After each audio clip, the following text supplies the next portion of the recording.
All right, so we're finishing our discussion on Ahimsa, which is nonviolence, and specifically on developing compassion. Um, I love this where the author writes, we learn compassion as we stop trying to change ourselves and others and choose instead to soften the boundaries that keep us separated from what we don't understand. We learn compassion as we do simple acts of kindness and allow others' lives to be as important as our own.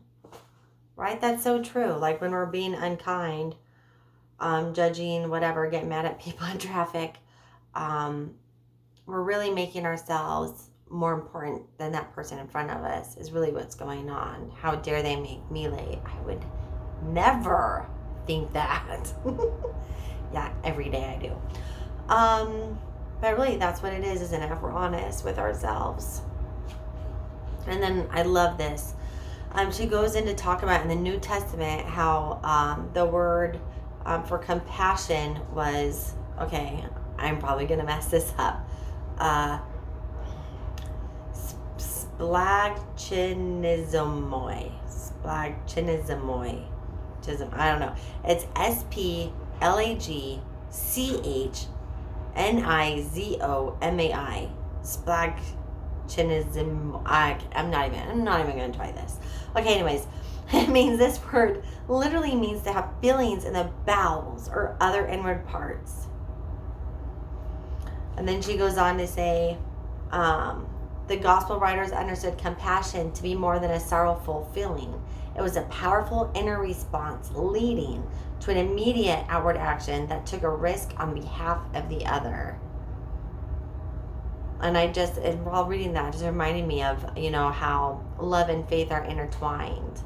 And there's that verse that says, faith without works is dead. And just, I don't know. Just reminded me of that. And then she writes, compassion is like this. It moves us across the boundaries of established norms and often past the boundaries of safety, rushing headlong to do what it can to ease another's suffering. And this was after she gives this example of how her friend hears like the neighbor crying for help. He's locked himself in the bathroom and he's trying to kill himself.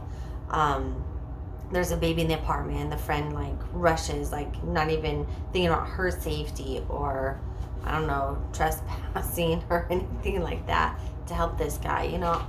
I like to think that I'm that kind of person, but I'm kind of like a rule follower sometimes. I guess when it comes to other people's boundaries, I'm like, oh, I don't know, I don't want to infringe. I'm like, with my own, no. Like if I can gain something from it, I'm all about taking risks and pushing limits, trust me. But when it comes to other people and like, oh, I don't want to intrude upon their house, I don't know. I like to think that I would. Anyway, and I love the author writes of this person, Lucille Clifton, who once said, every pair of eyes facing you has probably experienced something you could not endure.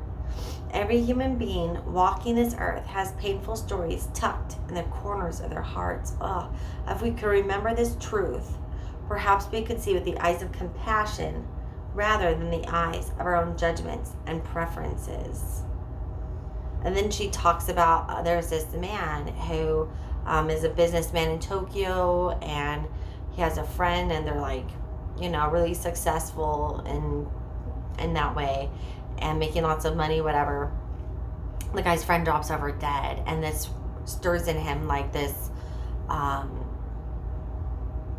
call to change his life, because he's like, what am I doing with my life? I could die any minute, for what? Just to have a bunch of money. So he starts running marathons, and then pretty soon he's running a marathon every week for fun. Okay, like, I like running, but like a marathon a week, and this guy doesn't train or anything. It's just like, he's like, I just love running. I love life. So it says, when asked how he accomplished the kind of stamina with no injury and no training, he reverently replied, with each step, I touch the earth lightly to do her no harm. and she in turn does me no harm. Oh, I freaking love that so much. And then the author writes, whatever we find ourselves engaged in, this jewel of ahimsa, or nonviolence, asks us to step lightly, do no harm, and to honor the relationship we have with the earth, with each other, and with ourselves. It reminds me of that book. I will also like to do discussions on this one too. Braiding Sweetgrass. If you have not read it, oh my gosh, it's amazing. Like seriously, every household I think needs to have this book in it. It's just, I don't have it with me. I don't know who the author is, but it's Braiding Sweetgrass. I'll look it up, but it's an amazing book. All right. And so week 4 for the questions for exploration, or day 4, or month 4, if you like to do these questions every month, whatever. I'm just gonna read how she wrote it. For this whole week, pretend you are complete. There is no need to expect anything from yourself, or to criticize or judge or change anything about you. No need to compete with anyone. No need to be more than you are or less than you are. Note your experience. Notice how much pleasure, kindness, and patience you could allow yourself to have with yourself. For this month, ponder the words of Eddie Hillesum and bring more and more peace inside you. That's hard. Pretend you are complete. You don't need to change anything. What am I supposed to do with my life? That's what I do. I get up in the morning and my first thought seriously is, how can I make today better than yesterday? How can I be better today than I was yesterday? Oh my gosh. I compete with myself, I think, on an hourly basis. Okay. I'm gonna have to think if I even want to do this. Shoot. I don't even know if that's bad. I mean, is it? I don't know if the word is content, but I feel very much at peace with how I am. I don't know. Something for me to think about. Anyway, I hope you are enjoying. Oh my gosh. I hope you're enjoying these book discussions. I highly recommend going out and getting the book. The next yama is Satya, truthfulness.